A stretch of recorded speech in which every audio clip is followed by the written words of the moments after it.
accelerating code generation with open and enterprise-ready AI. And I'm actually just going to let the team do their own introduction here, but we've got Priya and EG.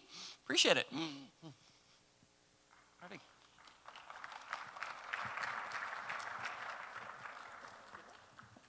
Hi, everyone. Good morning. My name is Priya Nagpurkar, and I'm from IBM Research. I lead the work there on AI platforms and developer productivity, and I'm here with Nadhan today. Yes, glad to be here, Priya. My name is Nadhan. I'm the Global Chief Architect Leader in the CTO organization at Red Hat.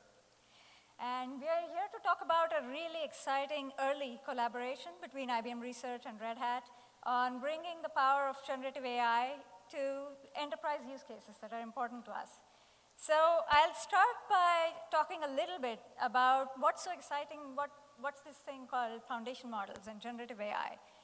AI, as we know, of course, is not new necessarily. We have had different forms of AI, machine learning for a long time, but there have been key inflection points. And generative AI is one such key inflection point. And what makes it special, really, is this ability to train large models with unsupervised data. So this was a key game changer, because before that, it was all about labeled data and availability of compute. Now, it's about the ability to train these large LLMs or foundation models with a huge corpus of unlabeled data. So unsupervised was a key factor. The growth in compute continues, as all of us know. Everybody has heard something at this point about NVIDIA and GPUs and so on, and how hot that market is. But this was a game changer, and what this really led to is the ability to have these larger, big foundation models that are not task-specific. So this was another key difference. You can now have these representations where also there were exciting properties like emergent learning. Maybe this base model learns some key concepts that can then be applied to specific downstream tasks. So those were the three key exciting things about generative AI. And you can see the timeline there and the inflection point. And I said, one of what we are talking about here today was one of the early collaborations in IBM Research. We had been working on this, and we were saying, OK, where could we realize this value? And one such example was with Red Hat, which we'll talk about today.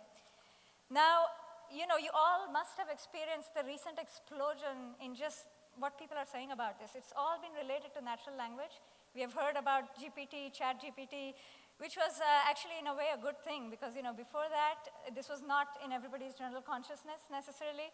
Now everybody knows something about it. But the point here is, while the explosion happened with natural language, we think there are exciting opportunities for many other modalities, not just natural language. And again, what the characteristic here that defines what domain might benefit from this is, do we have a body of available data that could be fed to a model? Do we have the right kind of understanding of where things are right now, what's the baseline, and how you could really accelerate with generative AI? Now, we will talk about code today, but I just wanted to note that IBM and others are exploring many modalities. IT operations, code, I think this is what we'll focus on today. We also collaborate on science, like geospatial foundation models and sensor data and so on. So I think the point here is, we will see many enterprise applications from generative AI and foundation models. Now, jumping to code, right? We said, well, of course, we saw the explosion in natural language, and we all know that code is just the language of machines, right? So there are a lot of things that give us confidence in why we think this technology is going to be transformative. And we think it will really revolutionize, or has the potential to change the entire software lifecycle, not just generating and creating code, but maintaining it, evolving it. I think all of us have experienced what it takes to actually maintain software year over year. Things change all the time. You need backward compatibility, software fixes, and so on. And we think the potential is across the lifecycle here. And again, I think we have seen enough examples of this already on assistants and co-pilots and so on. So that last bullet there is about our approach very much at IBM Research, and IBM has been we are looking for not just that big base model and here's an API and try something, but what is the right context, in the context of our hybrid cloud platform and the developer ecosystems that matter to us the most. So our interest is in bringing the value of this generative AI to those developer ecosystems. So you'll see today one great example of that with Ansible and Ansible Lightspeed. And before I jump into that, though, I just want to touch on, again, the fact that at IBM, we look at this opportunity with generative AI with a whole stack approach. We are not going to go into the details of that today, but everything from AI hardware and infrastructure for AI to the platform, which also is a great collaboration with Red Hat and is based on a lot of open source innovation that's going on right now, be it communities like PyTorch or even extensions to Kubernetes to bridge that gap, right, between you have this high performance accelerators and GPUs below, but how do you make it consumable to the machine learning researchers who are trying to train these big models? They're trying to customize them. And finally, when they're deployed, you will see in our considerations, this is not inexpensive, this technology, right? So the platform has a role to play to make this all consumable, to make it enterprise ready, which goes back to what guardrails do you want? How are you curating the data that is being fed to these models? And then how are you monitoring continuously to make sure the models remain aligned to the policies you want followed? So again, I think the point I made earlier is today we'll talk about the AI in the context of Ansible and Ansible Lightspeed. But one other key difference is just the model does not make the solution. So the story here will be about how the domain expertise, the understanding of that developer ecosystem was key to bring this value in a way that's consumable and that fits in our enterprise use cases. So that's the top level solution, which I'll ask Nadhan to talk about. If you could go back to the previous slide, I just want to make one point on that. So what you see at the bottom, the OpenShift AI and the platform that Priya spoke about, it really applies across multiple clouds, the IBM cloud, on-prem. It doesn't matter, excuse me, where you want to actually apply AI through OpenShift. You can innovate, you can apply AI wherever you choose to. That open platform is a fundamental premise behind how these models are evolving with OpenShift AI. Today the conversation is about Lightspeed, but I just wanted to call out that the open platform that Priya referred to. Absolutely. I think it plays a key role. And while we won't, again, go into too much detail today, we'll talk about our solution and the model behind it, but we want others to be able to also explore and innovate. So on the platform that we're talking about here, we can use not only IBM and watsonx models, but also various other open source models. All right, so now about Ansible Lightspeed. Yep, so first off, the Ansible automation platform by itself, it's agentless, simple, easy to use. It's very easily you can actually write playbooks, and we don't even write the playbooks, our partners do, and it's a very widely adopted platform today. What Lightspeed is doing is to the human community that writes the automation scripts. Imagine having a superhuman. Imagine bringing AI that actually generates the code that are being written by humans today. That's really what Lightspeed is doing. You don't have to imagine it, it is happening. And so it is like automating the automation process that's already in place. So it is supercharging it. It's supercharging the developer productivity. Like Priya was saying, you can actually use natural language prompts. So I want to configure this router here, and then it will generate the script that actually does that for you rather than having to code it. Skills gap is one of the big challenges that we see here. So you don't have to be an expert in actually writing the Ansible playbooks, simple as it is, but you will have the domain expertise. You will know what needs to be done, and you can use this method to actually generate the code. So the domain expertise comes handy, and that is another way, possibly a better way, to address the skills gap challenge that we perceive across the industry. the manual process is always a bit error prone, and with generative AI, with best practices and techniques, it learns itself. It can actually follow the principles that we'll be talking about a bit later, maintain the guardrails, be within the guardrails, so that the chances of errors are minimized relative to what's happening today. So those are the different aspects that you get with Ansible Lightspeed with the Watson Code Assistant. So what does it do? First off, there is the developer interface, which is a VS Code via the Ansible extension. And it connects the end user experience through the Ansible VS Code extension that is provided as a service from Watson.ai. And this is the way that actually it integrates into the Ansible automation platform. So if you're already used to the Ansible automation platform, this is not a big leap forward. It's a natural extension. And then finally, the Watson Code Assistance, WCA as we call it, it provides access to the foundation model that what it does is it actually looks at the library of the scripts that are already in existence. It uses the models to discern what are the practices that work, what are the techniques that work, and then it generates code based on that. That's what that whole foundation model is about. Priya was talking about the volumes of data, but here it is looking at the code itself to generate make the recommendations for the right type of scripts to be generated. And that's really, as it says, the AI guts of the overall solution. Mm-hmm. I can talk a little bit more about the AI guts here.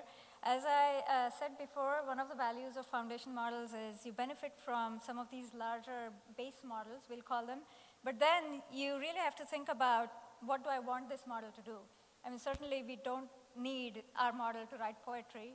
We want it to generate good Ansible. So the question here was, what does it mean to customize it for this specific domain and this use case? That's what we mean by purpose-built. I think there is a lot behind how you can take that base model, and we had several options. So we went through, what would be a good base model, starting from all the way, tiny 750 million parameter models to 20 billion parameter models. The question again, there was the second point there. We wanted it to be efficient because building the models is one cost, but when you now deploy them, you need, again, GPUs and expensive infrastructure, even for the inferencing that now will happen in a much larger volume than the creation of the base model. So we said we don't want an unnecessarily large model in this case. So what's right for this domain? So that was question number one. And then it was all about how do I do that downstream tasks I want it to be good at. So what is that downstream task? How do I define that? The other big, I think, piece of work that people have to do when they start trying to get the value out of generative AI is domain-specific metrics are highly important. I mean, you will see outside there people talking about comparing models, and some of them are passing these tests and so on. But it doesn't necessarily generalize well. So again, coming from research, I can tell you, something I would write in a paper where I say, oh, this leads to 5 points of improvement, led to nothing in user experience. Users were indifferent to it. Like, this didn't matter to me. So a lot of our time went in understanding what will actually be of value to this set of developers. What are the right metrics as we consider our model and model customization? And then how do we encode domain expertise, the fact that we are working with Red Hat, who understands Ansible? How do we use that to improve and customize the model further? And I'll give you a little bit deeper understanding of what that meant in the next few slides. Efficiency, here we had to again go back to the more platform aspects of generative AI, where we said, what's the cheapest GPU out there that could serve our model? Because we wanted, again, to offer this to the community, right, the Ansible community. And we wanted that towards our GA plans, we wanted that to be free. And then, of course, the efficiency question is very important. Yeah, so I think these were some of the considerations. I will also say what excited us about the guardrails aspect is, I think personally, code lends itself much better to providing guardrails, because there are many compilers and program analysis tools that you can put in front of what the model is generating. Not that it takes away all the problems. You might be familiar with a lot of the problems with AI, and the need for guardrails is around things like hate and abuse and profanity, bias, and so on.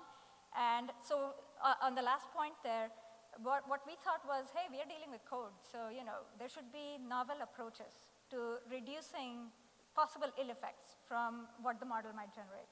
So this is also where we spent our time. Like, what could those specific guardrails look like, both in the model creation phase as well as when it is being used? I just want to expand a bit on something Priya referred to, and that is the domain expertise. It is certainly comes from Red Hat, but not only Red Hat. If you are using Ansible automation platform today, your own domain expertise, no matter who you are, what role, which company you work for, if you're an Ansible automation platform user, you are bringing that domain expertise. So it is that ecosystem. Absolutely, and that was the reason to also insist on the tech preview, to put it in the community's hands, so that we can benefit from that collective domain expertise. Spoiler alert, she mentioned tech preview, the Ansible Lightspeed with Watson Code Assistant went GA today. And we don't work closely with the marketing department or anything. It is just a fantastic coincidence. So huge thank you to Christopher Adams to have planned it ahead so that we can announce this on stage today. Go ahead. Yes. So again, two more slightly under the covers kind of technical slides just to drive home this point of what does it mean to customize a model. We don't have to look at all the details there, but what you can see is you start with a base model on the top, right? And then you have a whole slew of techniques to make it do what you want it to do for your specific task. And these are things like extended pre-training with data that you care about a little bit more. Remember that that base model has seen possibly anything that's out there that is allowed to be used. So that is allowed to be used is a key point. So for us as IBM, it was important, even in that creation phase, to have the right filters, check for licenses. Is this a commercially licensed thing that should not go in my model, for example? So all of that happened on the base model side, but this thing has seen everything, and now we wanted it to be really good at Ansible. So everything you see from extended pre-training, fine-tuning, alignment, instruction tuning, this is where we said, where should we focus our attention on a smaller set of curated and supervised stages of learning and labeled data that is going to make this model much better at Ansible than being a generalist, right, at this point. So that's where you can see in that whole customization phase, that's where we collaborated closely, also looked at what the community was telling us as we were putting versions of this model out.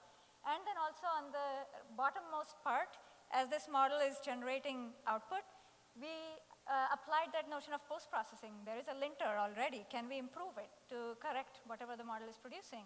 Can we have additional checks that are integrated back to your best practices, and so on. So these are the two concrete ways in where our effort went, really. And we had the excellent team at IBM Research giving us good options for which base models we could start from. And I'll talk about which one we ended up GAing with for now. But this will keep evolving, right? We continue working on improving these things. So here is an example.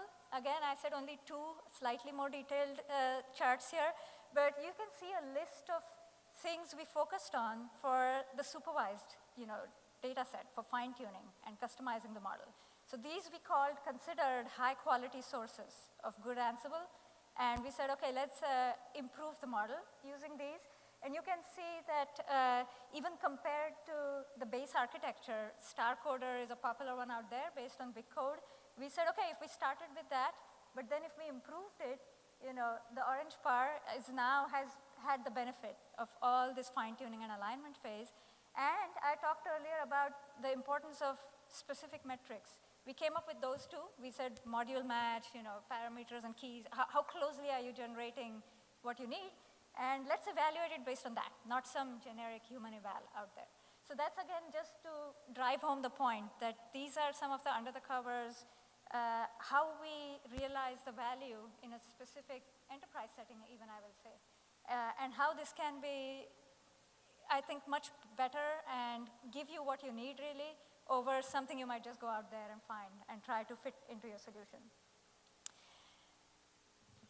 So, Back to Nadhan, yeah.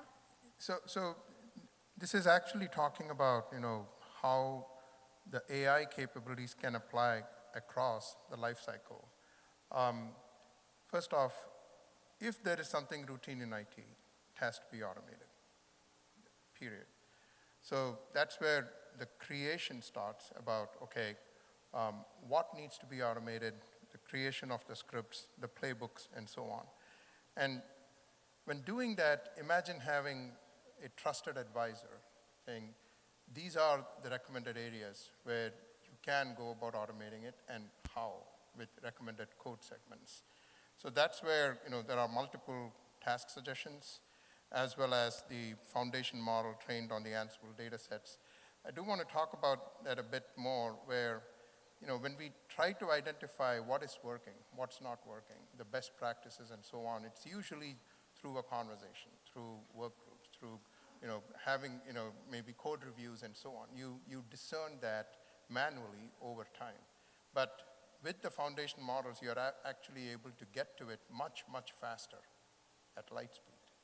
So that's where the efficiency comes in. Now, the source matching feature, so it's one thing to start by, okay, let's do the automation in one area of the enterprise. Quite another thing for it to get adopted enterprise-wide. It's a project versus an enterprise-wide adoption where there is broader returns from the automation. So for that, the source matching feature actually gets more, it provides more insight into where is this coming from, what is the actual source, and you can kind of see that lineage of getting more trust in the code, so it was not just made up. There is some thought process that has actually gone behind what is the code being recommended and why. So that is the transparency.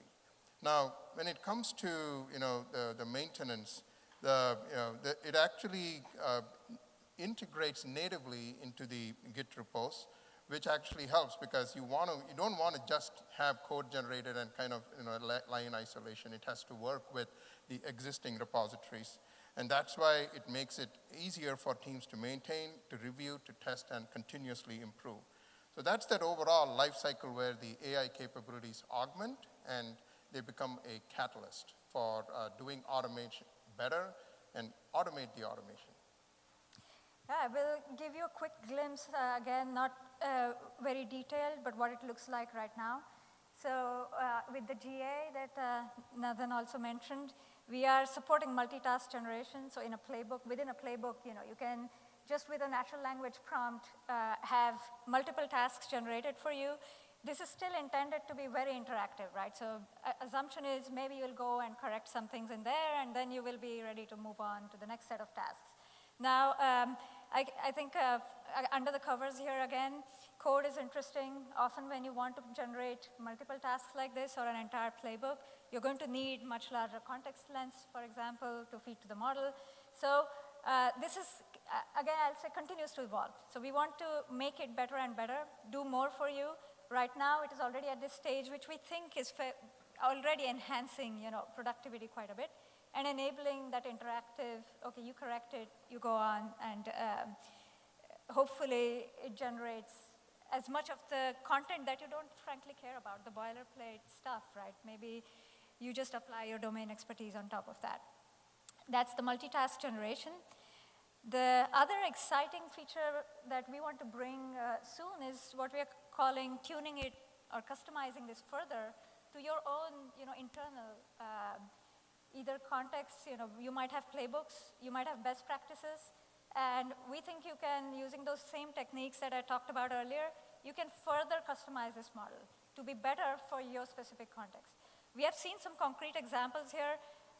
One of them is, sometimes to do a certain high-level task, add new users. There can be many modules. If it knows your context that, hey, you're talking about doing this on RHEL or doing this on ZOS, you can get a much better suggestion. So customization and that value, this means, again, I think we have to offer the kind of work we did internally with a little bit more, I I would call it AI expertise. How do we make that easy enough so somebody else could take this capability and say, I now want to customize it for my own situation. So that will be coming soon, hopefully. Here right now, we are using a 3 billion parameter model, and again, there's a whole range of them, within IBM. I think we continue to explore that cost-benefit balance here. Going to a bigger model, is it really providing enough value to justify the additional cost? You can again see, where we started with the tech preview community version, we were able to serve that on just a A10 GPU, which was, I think, at least 1/5 of the cost of a much more expensive GPU. So cost is important. I think this is, not everybody focuses on this. Everybody's excited by the huge models, but when it comes to really, now deploy this for me, and I have to keep paying for it, and is it actually creating enough value? That's when it's hitting people. So just to give you insights into how we are calibrating what's right there. Tuning, and then I think the other interesting feature to talk about here goes back a little bit to, I think we had open in our title of our talk, but this feature of attribution was very important to us. It plays two key roles. I think one was, again, we want to acknowledge in some way that whatever is helping the model get better needs to be attributed back to when it's creating a good suggestion for you. But it's also a mechanism to reduce the risk. If you know that what was generated is similar to something that is part of your best practices, or comes from a source that is trusted, then your confidence in using the suggestion is higher. So this is a very important feature and aspect of increasing our confidence and reducing the risk in the use of these technologies. And then I think finally, post-processing, which is also, I talked about guardrails that are specific to code, right? So post-processing is this thought of, it's the whole pipeline. It's not just a model telling you something. You have really the ability to put as many checks, balances, plug it into your DevSecOps tools that you might already have to, again, make it more usable. This is kind of the going back to the enterprise readiness of it. Can it plug into all of that you have and be useful and usable? And this also means it has to be integrated into your existing software development, DevSecOps tools. But another feature, I talked more about the interactive features so far of, I'm actually writing a playbook right now. But as we said, this technology is applicable to other places in the software lifecycle also, in maintenance kind of situations, where you can just envision a batch process, just go and scan my repos and see what I can do better, and so on. So hopefully that gives you a flavor for where it is today. It will keep improving, and maybe Nadhan, you can comment on how it helps across the life cycle. Yes, I do want to boldface, double-click on a couple of points you made, and then 2 points. One is, if you already have an existing Ansible automation platform base, this is building up on that. And to the point that Priya made, it's not like there is a different repository of code being generated and that is separate. It actually integrates with what you have. So it's a very easy evolution to bring AI into that environment. So who benefits? It's really anyone who has an interest from an IT perspective in automating whatever they do. That's pretty much everyone. And it goes across multiple roles. So even if you are a rookie, if I may use the word, you're just beginning to kick the tires on what can be automated and so on, you're not necessarily constrained by the technical expertise. You can, ideas, let me try this. And that's where the natural language prompts can help. So it's a catalyst. So again, going back to the skills gap and so on, it's not like you have to have a PhD in automation to actually write the script. So that's the automation novices. Now, when it comes to developers, it's really, these are engineers, architects who have been doing this for a while. Now, their productivity is, they can actually leverage the generative AI and then apply the same brain power for, other ideas, more innovation, building up both from a technical and business perspective. The automation subject matter experts, so they have been doing it, but then they also have, other areas that they could explore based on their subject matter expertise. This kind of bridges the gap between making that real. And finally, from an operations perspective, ensures that, when new code is deployed, it adheres to the enterprise principles. It adheres to the standards. It could even, it could make recommendations for what the standards ought to be from an operations perspective. So that's why it is really going for, in the entire automation team. Yeah. And I know we are at time, so what I'll say is this is just the beginning. We have some proof points, which we can also share separately. But I think there is a lot of potential in both code and automation and generative AI. Thank you. Thank you.